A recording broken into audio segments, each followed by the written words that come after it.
Hello, good morning everyone. I am Professor Suresh Pawar. Today we will discuss about the topic about polymorphism. Last lecture में we have learned that the OOPS features. There are many features of OOPS, object-oriented language programming language in Java. There are many features. For example, class, object, method, polymorphism, encapsulation, abstraction. All topics are explained in detail. That today we will discuss about the concept of polymorphism. What is meant by polymorphism? So focus on polymorphism. Poly का मतलब होता है many और morphism का होता है forms. Poly का मतलब होता है मेनी और मॉर्फिज्म का मतलब होता है forms. For example, real word example आप लोगों को बताऊं. फॉर एग्जांपल, एनी पर्सन अगर वो ऑफिस के रिलेटेड अकॉर्डिंग करेगा एज वो एम्प्लॉय कंसीडर होगा. अगर वो फैमिली रिलेटेड कंसीडर करेगा तो किसी का फादर हो सकता है, किसी का सन हो सकता है, किसी का ब्रदर हो सकता है. For example, real word example, person.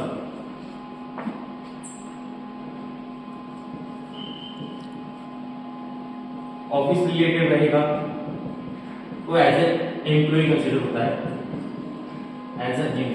होता है, और वो क्लास के अंदर रहेगा तो एज ए टीचर कंसीडर होता है. और वो फैमिली रिलेटेड होगा तो किसी का हस्बैंड हो सकता है, किसी का फादर हो सकता है, और किसी का सन हो सकता है. ये first example. Second example is waters के डिफरेंट फॉर्म. वाटर सॉलिड हो सकता है, लिक्विड हो सकता है और गैस हो सकता है. देखो यहाँ पे पर्सन के डिफरेंट फॉर्म क्या है? Employee, teacher, husband, father, sons. और यहाँ पे वाटर के डिफरेंट फॉर्म है सॉलिड, लिक्विड, गैस. और बहुत सारे एग्जांपल है. शेप. थर्ड एग्जांपल क्या है?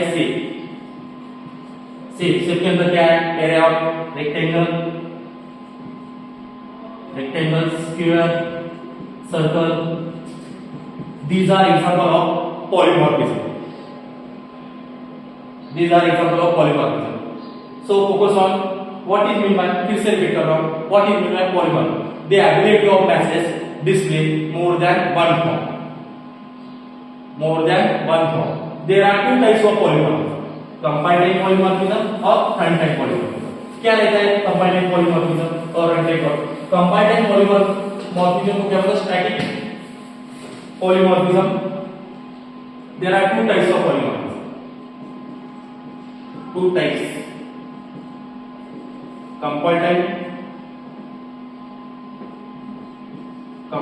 type polymorphism,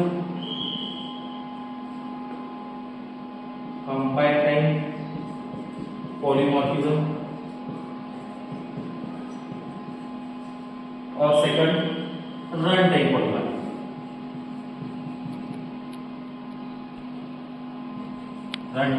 polymorphism.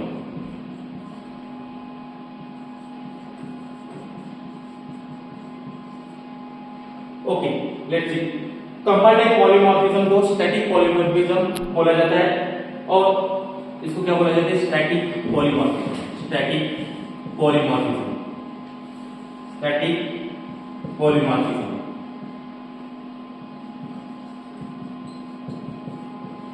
और रन टाइम पॉलीमॉर्फिज्म को डायनामिक पॉलीमॉर्फिज्म कहा जाता है. डायनामिक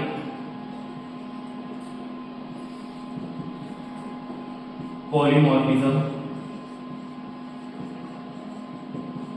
कहा जाता है. कंपाइल्ड टाइप पॉलीमॉर्फिज्म अचीव करने के लिए मेथड ओवरराइड के कांसेप्ट यूज करना होता है. कंपाइल्ड टाइप पॉलीमॉर्फिज्म अचीव करने के लिए concept of method overloading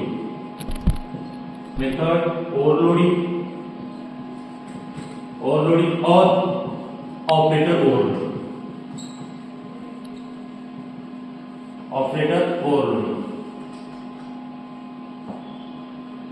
but Java के अंदर ऑपरेटर ओवरलोडिंग का कंसेप्ट नहीं है, इसलिए सिर्फ मेथड ओवरलोडिंग कंसेप्ट को अचीव करता है। What is mean by method overloading, इसका आगे बताओ। सेकंड टाइप है कंटेंट पॉलीमॉर्फिज्म, इसको बोला जाता है dynamic polymorphism. Dynamic polymorphism achieve करने के लिए मेथड ओवरराइडिंग का कंसेप्ट अचीव होता है। Method overriding, method overriding. Let's see what is mean by method overloading और overriding.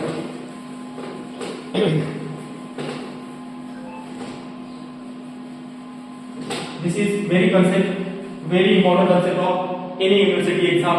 What is mean by method overloading, method overriding, और मेथड को बोला जाता है फंक्शन ओवरलोडिंग और फंक्शन ओवरराइडिंग। क्या रहता है मेथड ओवरलोडिंग ओवरराइडिंग? देखिए what is mean by method overloading, method overloading. Method overloading का मतलब होता है सेम मेथड ने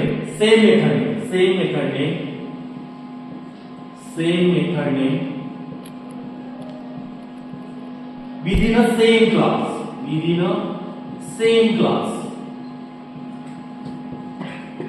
but different parameter or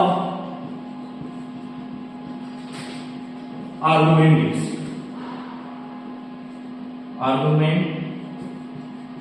list। Method overloading का कंसेप्ट क्या है? सेम मेथड है, मेथड दो या दो से ज्यादा होंगे, two or more method within a same class but different parameter और argument list is called as method overloading. इसका सिंपल जावा प्रोग्राम देखते हैं, focus on. For example class, यहां पे राइट कर रहा हूं मैं,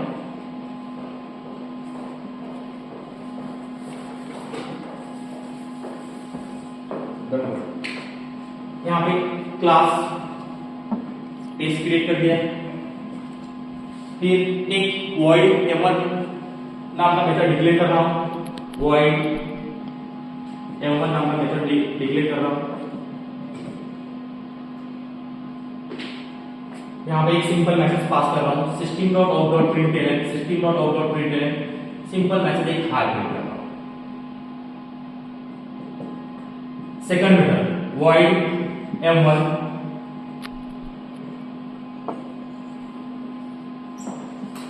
system.out.println good morning।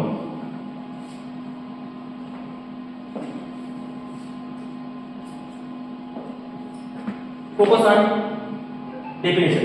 Same method मैंने क्या बोला था? सेम मेथड में to or more method, same method है void m1, लेकिन मेथड कितने होने चाहिए? दो, टू और मोर मेथड, दो या दो से ज्यादा होने चाहिए।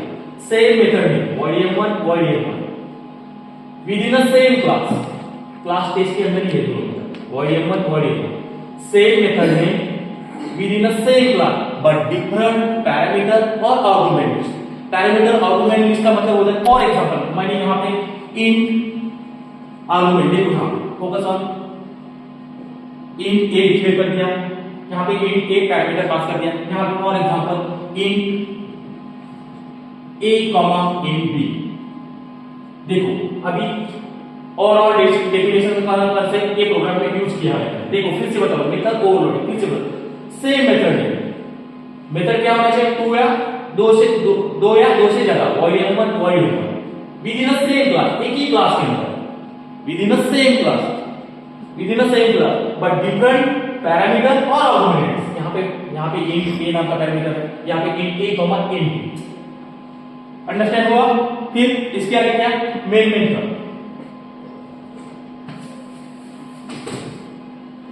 इसके आगे क्या? मेन मेथड क्या है? Public static void main string args